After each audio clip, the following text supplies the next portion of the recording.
Hi,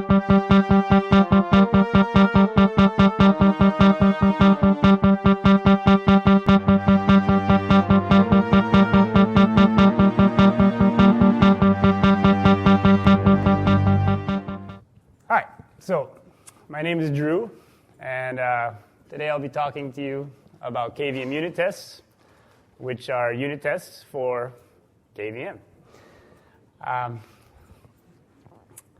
Actually, if everybody would raise their hand that wants to write a unit test for kvm, because one of my both, but we'll write one. Yeah. So if there's enough hands raised, then we can go to lunch now, because my primary mission was to motivate you to do that. All right, you have to suffer. Not enough people. But, okay, before we talk about the framework, so kvm unit test is a framework for unit tests, then we should make sure we all understand what a unit test looks like. So for kvm, which naturally runs guests, the best way to test it is with a guest. And of course, we do test it by booting Linux and Windows and any other operating system that we want to try. But when you do that, and you do test quite a bit, you get lots of coverage in that way, you may miss a lot of corner cases, or you may not be able to test specifically to a specification in order for some sort of a requirements-based testing, because it's difficult to use all the features when the drivers don't happen to do so. Plus, you have many more things going on, and it may be difficult to analyze specifically what's going on in a very specific place. So, of course, we want to narrow the focus, make the test a little bit more easy to analyze itself in order to see what it's doing. And to do that, we need a guest that is much more simplified than Linux. And so that's what the test looks like. It looks like a guest kernel that's very small, that is as simple as possible in order to make it easy to develop and easy to maintain. Generally, a lot of shortcuts have been taken. So you have all the I/O addresses you need hard-coded. Your page tables are just going to be statically set, and maybe even just a bunch of longs actually hard-coded directly in the assembler, so you don't even get to see how the page tables are set up. They're just there. And then, of course, the unit test itself that you write will need to be in a combination of C and assembler, because it's going to be low level.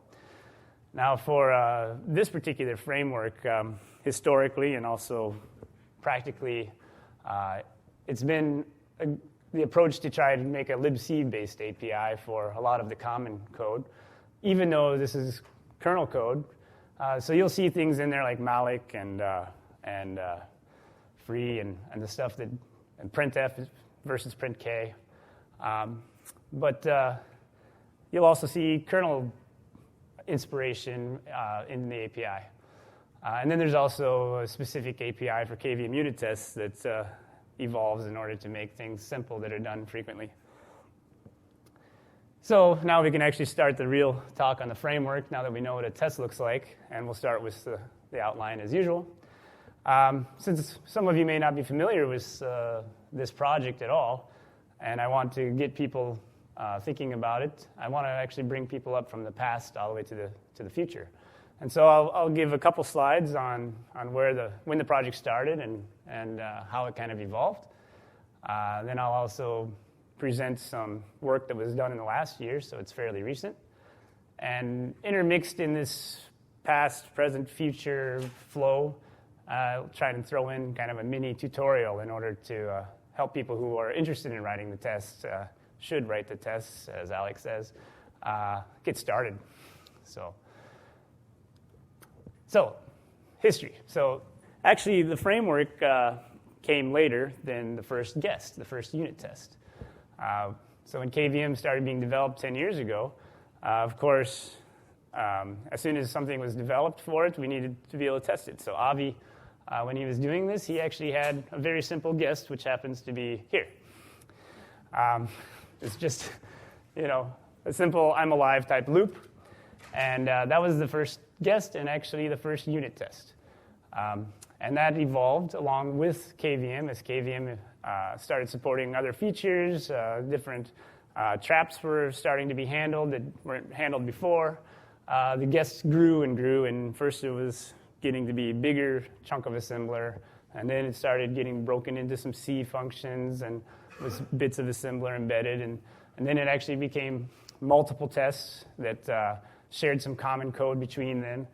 And so the framework actually started to evolve because of that. And so the framework appeared. And this was actually originally hosted in the QEMU fork that Avi created when he first started working on KVM. And, well, it changed directory names several times. We weren't really settling on anything for a while. And then eventually just completely busted out of that and into its own repository. So kvm-unit-tests has its own Git repository, also hosted on kernel.org. And I can give you the full URL for it later if you want, or you can find it pretty easily. Down here, I just grabbed a snippet from the README in order to exhibit how we've started to build a framework with, of course, location for common code and some art-specific library stuff to share between unit tests of a particular architecture, and then, of course, unit tests themselves for the particular architecture. And so that may start some questions in your heads like, okay, which architectures are supported? How much code is in this thing altogether now? And we'll get to some of that as we go. Right now, we'll continue on the kind of history track. So this is the last 10 years of KVM unit tests in commits per year. And you can see that, early on there was quite a lot of activity. The unit tests were growing. Code was being thrown at it. Code was being taken away. Lots of commit activity.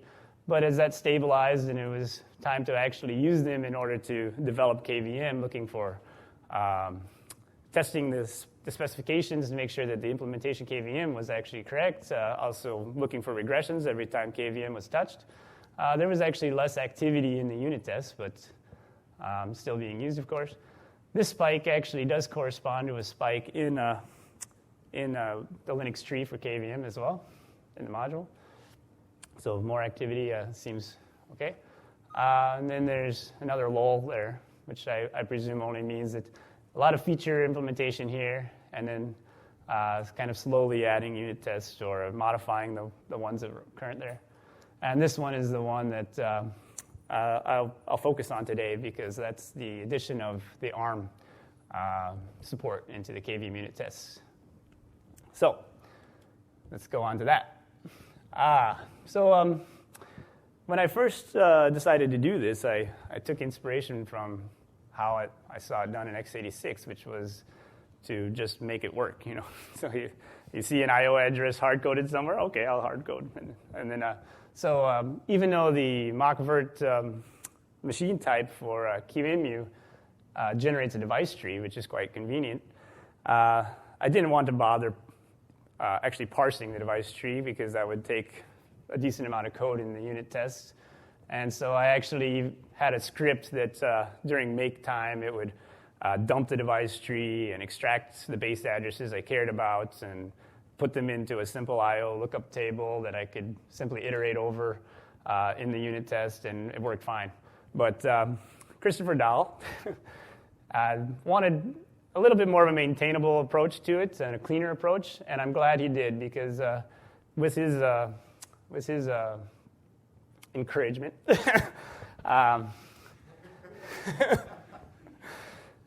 we actually decided to go ahead and go more of the appropriate path. So we've imported libfdt, wrote another kind of a library, a set of functions that wrap libfdt calls in order to look for the common tree nodes that you would find in a device tree for the Linux kernel. So you can use all the APIs, similar to how it looks in the Linux kernel, but not necessarily the same names. And then also there was a point when I was hard coding some different offsets or whatever for registers and doing it my own way. And again, Christopher encouraged me to follow the Linux style there and actually use the ASM offset generation with the K-build system. So I imported some of the scripts or rewrote them in a different, simpler way actually, and now we have ASM offset generation as well. There's also even a bit of Virt.io in there. That was actually more inspired by Paolo. I was originally using a Virt.io device because with the mock Virt model, that was really the only choice. But the one I had written for QEMU is very specific and actually abusing the config space of the device for a bank of registers that I could use in any way I felt like. And Paolo encouraged me to do it more the appropriate way. So as Stefan mentioned yesterday in his VSOC presentation, one way for guest-host communication that's popular is Virt.io serial. So I'll get more to what we use that channel for a little bit later in the slides, but that is why we have Virt.io support, or minimal amount. So also, those of you that work on KVM, particularly for ARM, you'll know that ARM v7 and v8 can share quite a bit of code in KVM due to the way the Virt extensions were introduced and then again introduced with v8. And so I follow that exact model in the unit tests where as much of the actual code, the C files, are shared as possible. They live in the v7 part of the tree. And then using Linux's symlink on make when you build or configure actually for the build, you can get this nice include thing going here. So your particular build, v8 versus v7, will have all your inline functions you need and all your defines you need in order to make that shared code do what it's supposed to do for the appropriate architecture. So yeah, also Linux-like. Documentation, Linux-like. And the best way really to learn how to write a unit test is to look at an existing unit test and to try to use it as a template, which here's kind of an example. So this isn't a test that's committed to the tree.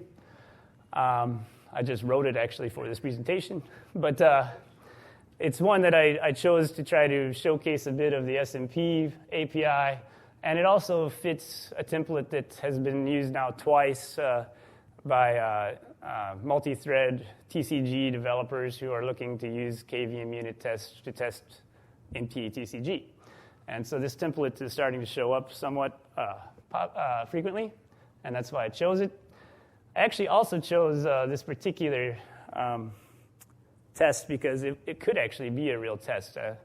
And Peter can correct me, but I think we're still trying to figure out how best to represent MPIDR based on topology and pass it from QEMU down to KVM, which will eventually be read by the guest.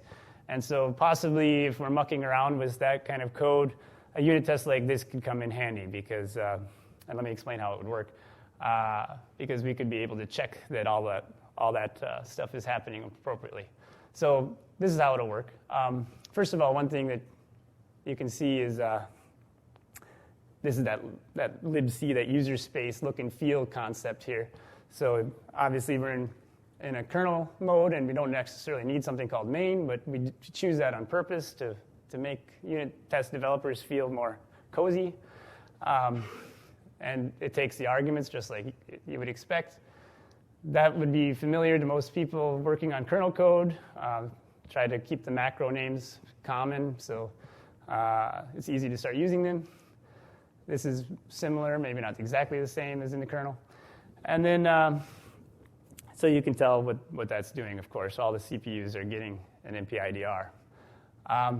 And then only CPU 0 gets to come on through here, and you'll see why when I show this function on the next slide.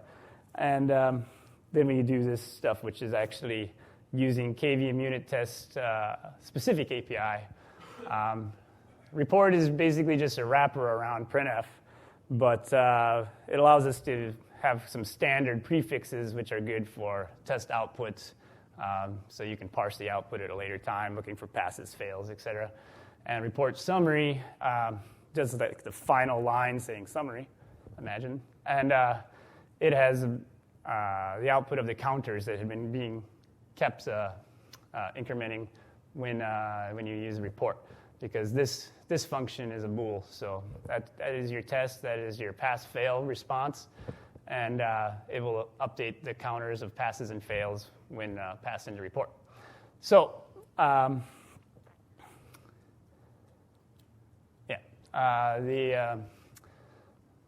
also, just like you would expect, very similar API, and of course, like I said earlier, we're trying to make sure both V7 and V8 always get developed at the same time in the unit test, the same way we do in KVM. And so a particular unit test may have a decent amount of these, unfortunately. They're kind of ugly. Not sure there's any way to really avoid it. That's just the way it's going to have to look for low-level tests. This function isn't doing much except saving off the MPIDR to be passed into that check function at a later time, or access from the check function at a later time. And now you can see why only CPU 0 was managing the report stuff. So if all that looks very easy to you, very obvious to you, then great, because that's part of my encouragement to start writing tests. It's easy, it's obvious, it's fun. Okay. A little bit more on the API. So I only showed basically the SMP stuff so far, this stuff. And there's also I/O type accessors that would be familiar to everyone. There's some MMU API available. And incidentally, with ARM, this may actually be necessary. So in order to share code as much as possible between the V7 and V8, or actually not only between V7 and V8, but also between kernel mode and user mode, I've set up the default ID map to be read-only for the code part of it anyway, not the data part. And there was at least one test already that wanted to do some self-modifying thing and was trying to touch the pages in that code part, and well, exception because it's read-only. So that's not a problem. If you don't plan to share it with user mode, which, by the way, V8 requires it's read-only if kernel user are sharing it. If you don't care about sharing it with user mode, though, then just run this guy here, remap it to whatever you want. So let's see what else we got. Some more API there. That refers to the user mode thing again. So you can go ahead and kick a test into user mode with start user.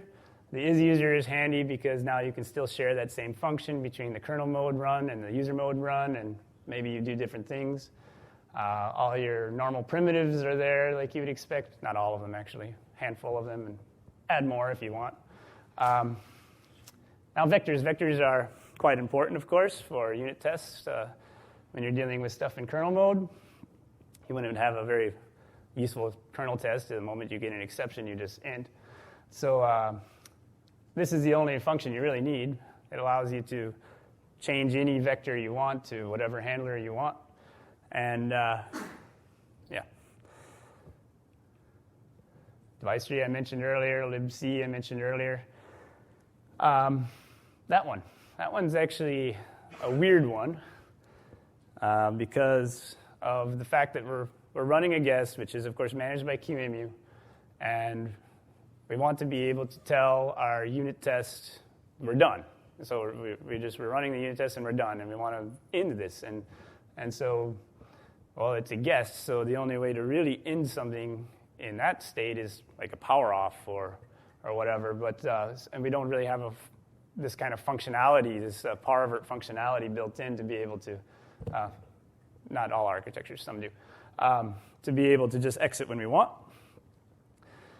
And x86 unit tests don't use the power management for this because, well, it wasn't really available to them when they started the unit test framework. And so instead, they did the obvious thing, which is to create a new device in QEMU that lets you do it, and you can just pick an I/O address. And when you write something there, then that something, which is the exit code, will just get passed to the actual exit from QEMU, which will in the test.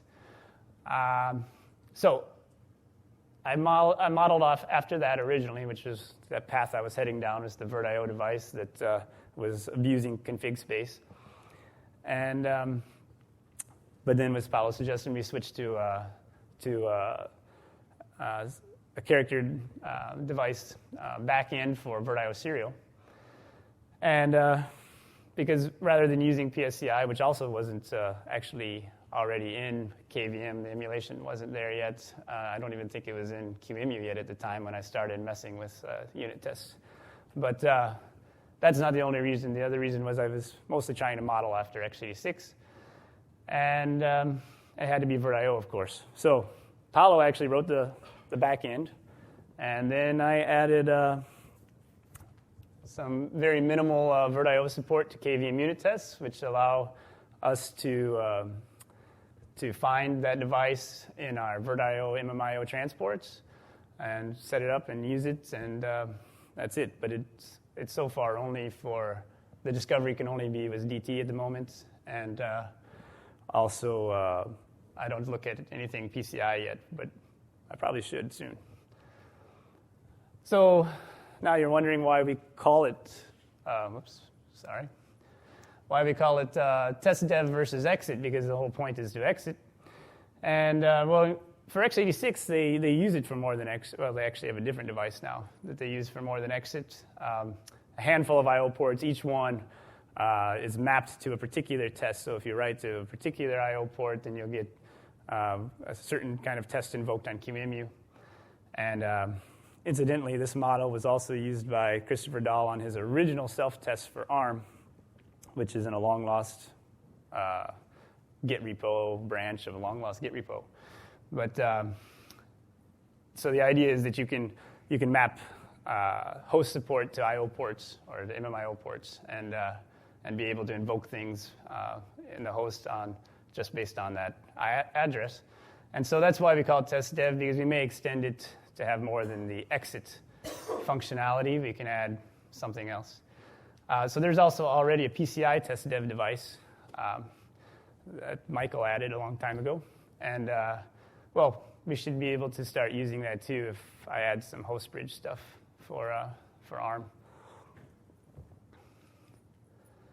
Now, oh, yeah, I was going to build up to this. Like, I had this whole plan. Okay.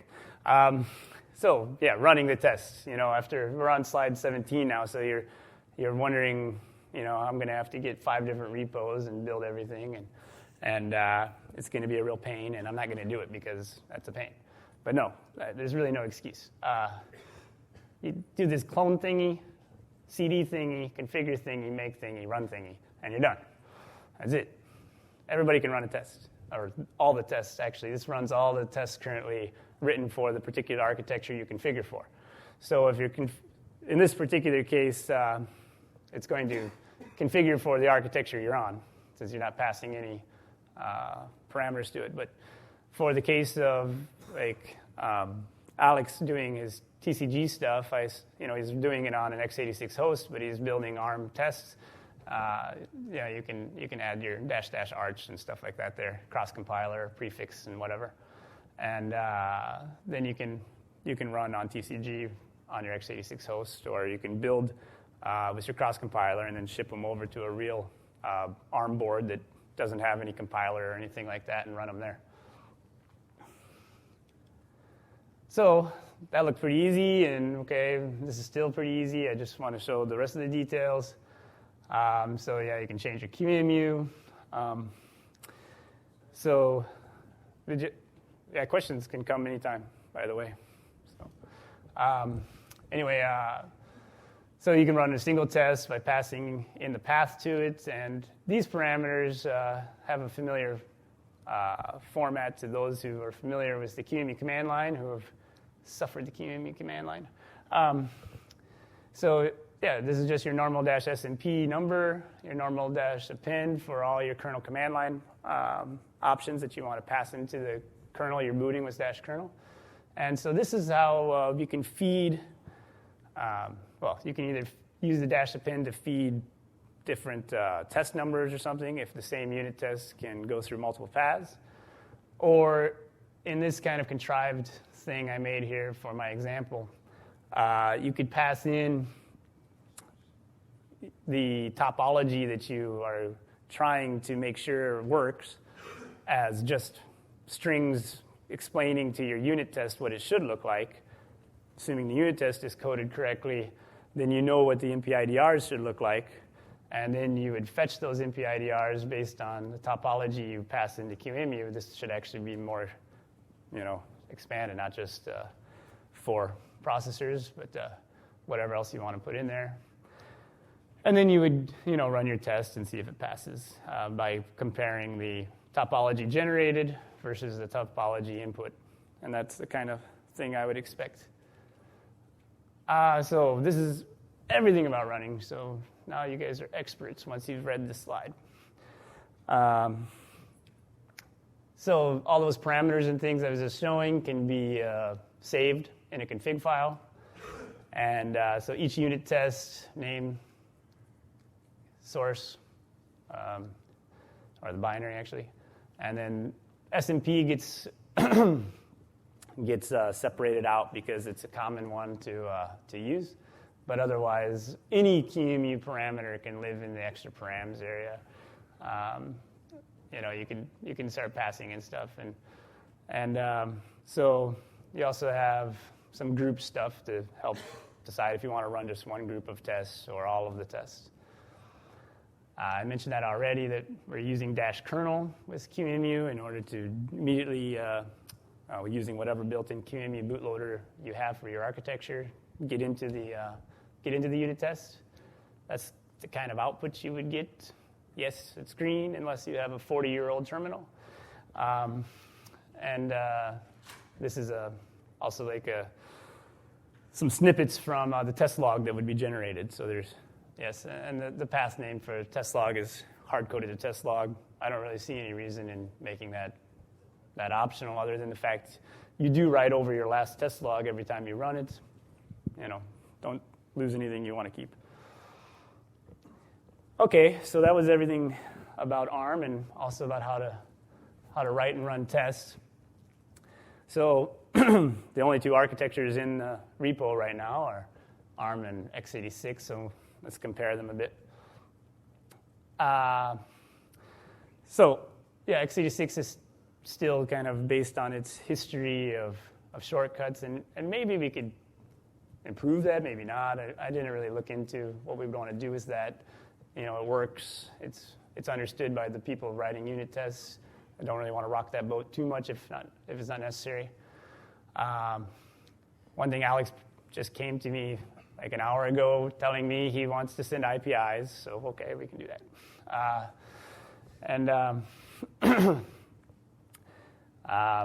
As far as libcode, when I was adding in the ARM support, I made sure we shared everything possible already. It just doesn't turn out to be a whole lot of stuff we can share.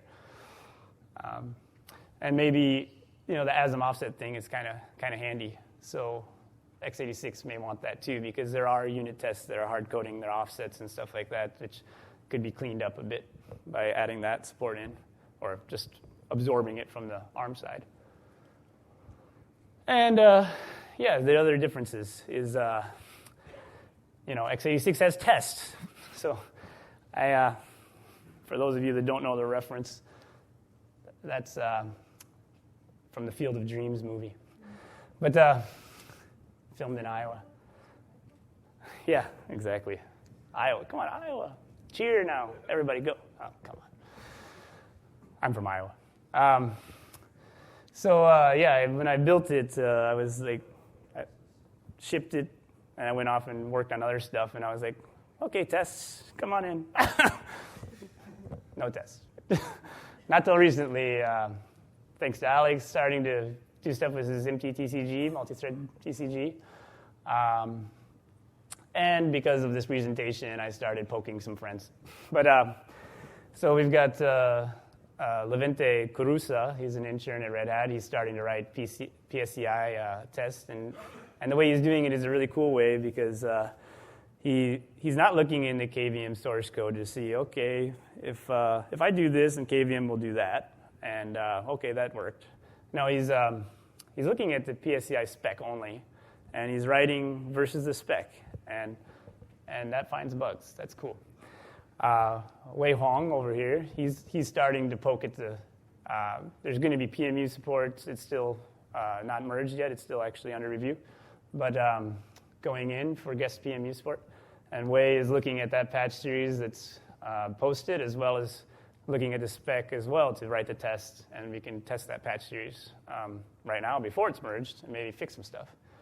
This is actually an old set of tests that a high school kid in Czech Republic started doing under my supervision, and he kind of bailed out on it at some point. But there's some decent code in his repo that I should clean up and try to merge into at some point.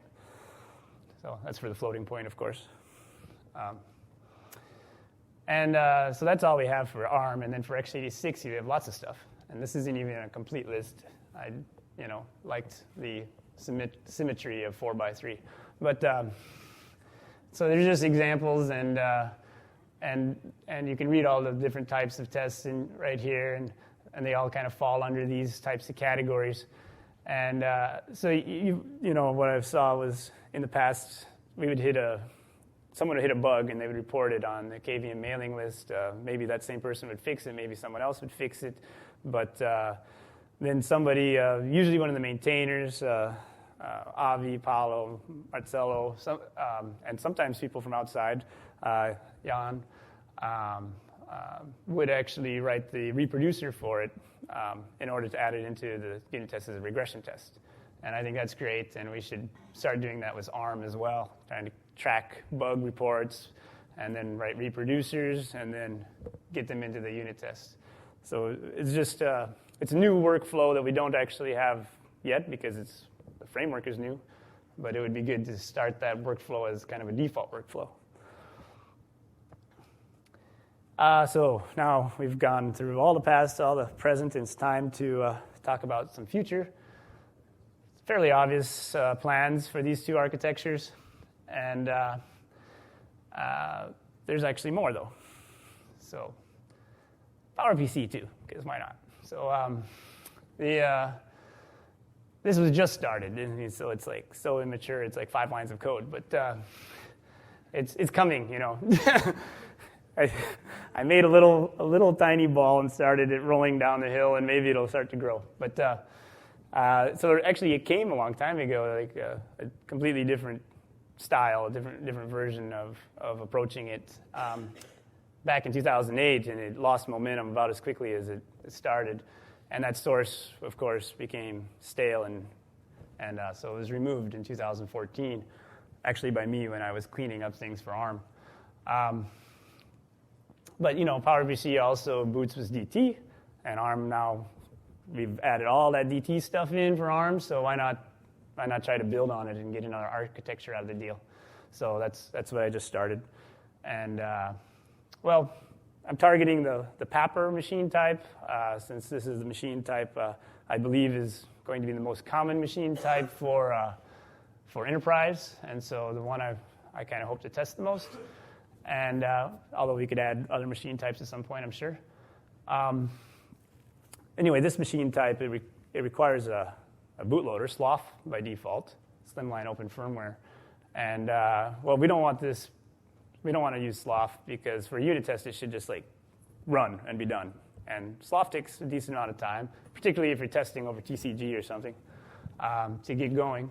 And so we don't really need it anyway because for the most part, we're doing things with just a couple of I/O addresses or a couple of register accesses or something, and we don't need all the support we get with the bootloader. So I changed the bootloader. It's now that, which still requires building a bootloader of 4 bytes, and then you load that in and with the -BIOS option on QEMU, and all it does is jump to the address where we expect the kernel to be, and this is the address where the Papper machine type puts the kernel. Although it puts it there in a funny way because it also expects that the link address when you build your elf isn't actually correct. It doesn't believe you. So it manipulates it unconditionally. And so you can't actually set it to that. And with the linear transformation it uses, you can't set it to something that gets you that very easily. So you just have no choice but to make sure the unit tests are relocatable to get around that and link it at 0, which is a nice place to link it when you want to do relocation without too much hassle. So that's what I've done. It actually wasn't too painful. When I first thought, I have to make it relocatable, I was a bit nervous about that because I thought it would be a big pain, but it's really not hard. Then printing is also quite easy with Papper because it's a hypercall. Just throw some bytes in some registers, and then boom, hypercall. And so far for exiting, I didn't do the drawn-out device thing with backing with char testdev and stuff. Although that is based on the review I got from the first posting, that seems like the right way to go. So I will start playing with that. At the moment, I just print out the exit code, and then I exit, and I say, your exit code was that. So, because I can exit easily with RTAS. Okay, so it's time to conclude.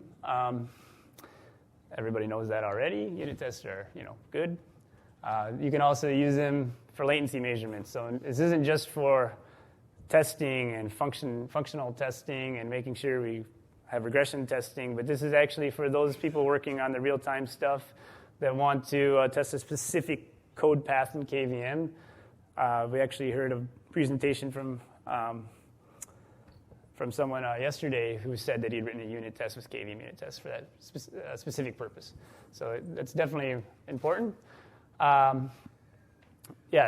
It's easy to write them, easy to run them, and starting to support lots of architectures.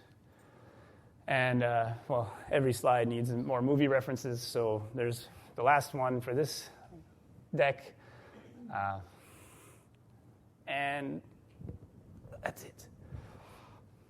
Questions?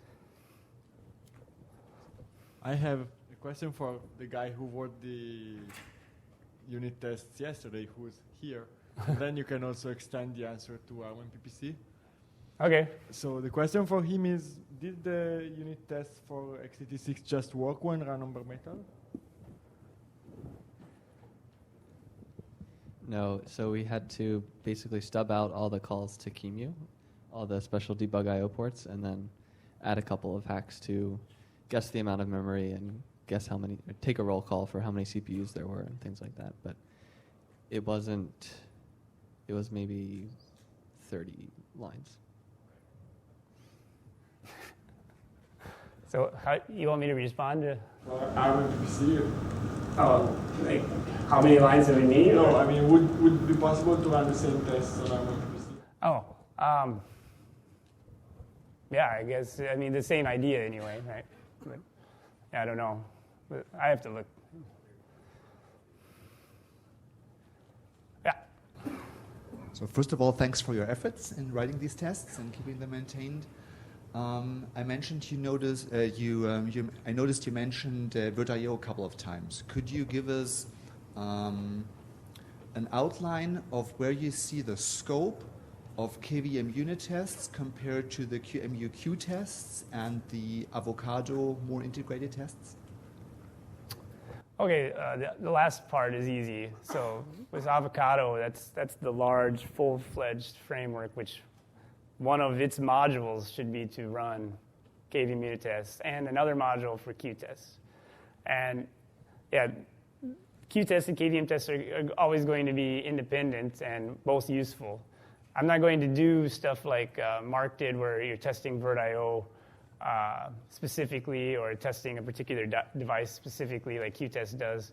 The tests that go in kvm-unit-tests are going to be mostly geared towards testing things that will trap in KVM, although Alex can explain some ideas he has for how it's useful for testing the multi-threaded TCG as well. being able to do his barriers and his spin lock tests and stuff. So it would be for one like as a tool to output things at all, or have like input, and for the other hand you would be testing things like vhost and kernel interfaces. Okay, so there is some kernel interface test stuff in there, like from a long time ago, which I haven't ever bothered running. Testing the different ioctals and stuff that are supported. But yeah, that's not the focus I've looked at. No. And did you compare what I think Edgar and some others have actually done under test TCG? There's also kind of the TCG test suite for I think Chris, Microblaze, and LM32. No. Thanks. Hi. Sorry. Thanks for doing the ARM stuff, by the way. One of the reasons I didn't get around to writing tests as soon as you put the ARM support in is because I was working on debug support for ARM. And I found the problem there is I was having to interface with the host interface at the same time as doing stuff inside the guest. So in the end, I ended up just having an expect script that had GDB that called kvm. So am I a special snowflake in wanting to do that, or is that something that would be useful to add to the KVM unit test when you want to control both sides of the Okay, so you want the unit test to be a host management scripty type thing, as well as the. I think you have to go a higher level. One layer up where you're going to do your management stuff and you're going to invoke KVM unit tests at the right time. I don't think you would want to try and embed anything inside well, maybe in the framework you could try to build this management thing and see how it looks, but because it could live there in the repo if it's specifically for managing KVM unit tests. Yeah, okay. So it sounds like that I did do the right thing of doing it outside. Yeah, I think so. I'm not sure if this has been discussed before, but I was wondering if people thought it would be useful to put the KVM unit tests in the kernel, simply because you could then send a patch set with your change and your unit test as one patch set. Yeah, so the K self-test thing is kind of cool because that's what it does, and I'm not sure if it's been discussed before either. So it's been discussed. On the other hand, you might think that maybe it should be in QEMU because it uses a bunch of. Yeah. So on the other hand, you might think that maybe it should be in QEMU because it uses a bunch of QEMU hacks for testing. So it's kind of that's the middle ground. It's separate. It's neither here nor there. Like it has a bunch of tests, like PCI. The PCI test is very, very much tied to QEMU, for example.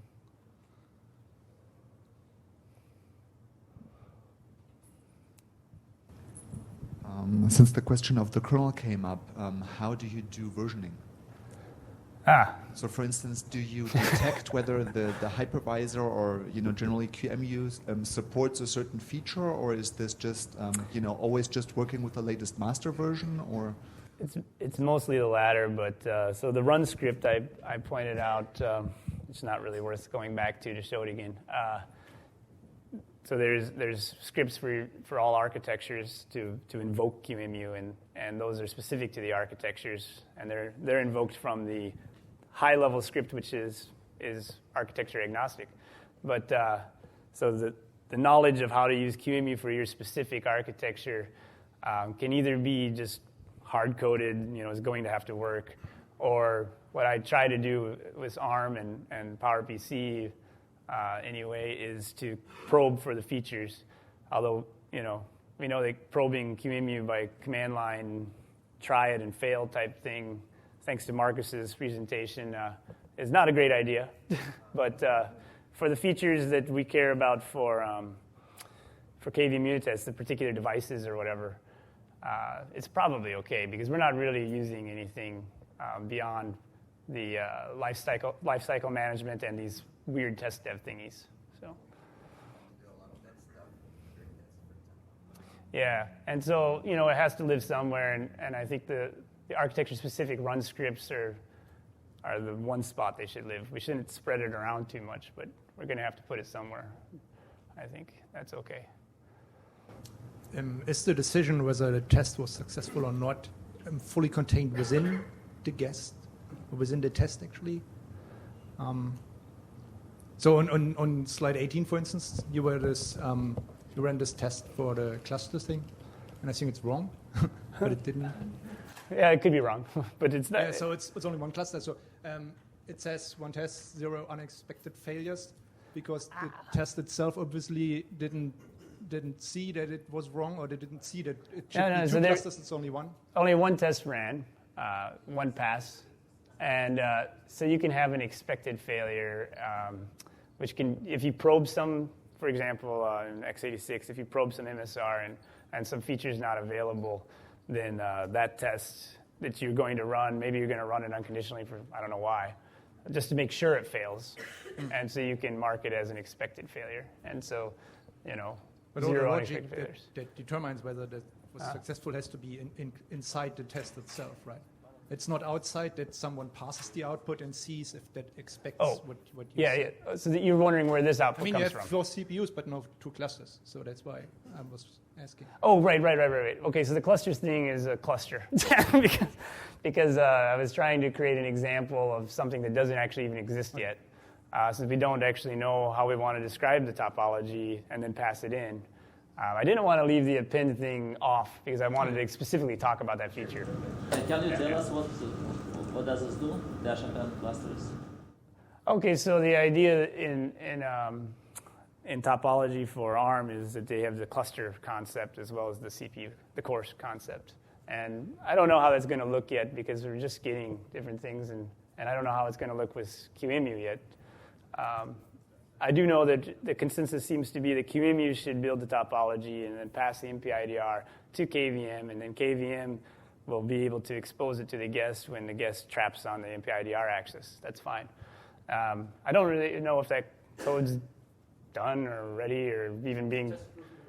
Yeah, just so anyway, this unit test is kind of a preparation for when we actually are ready to test it.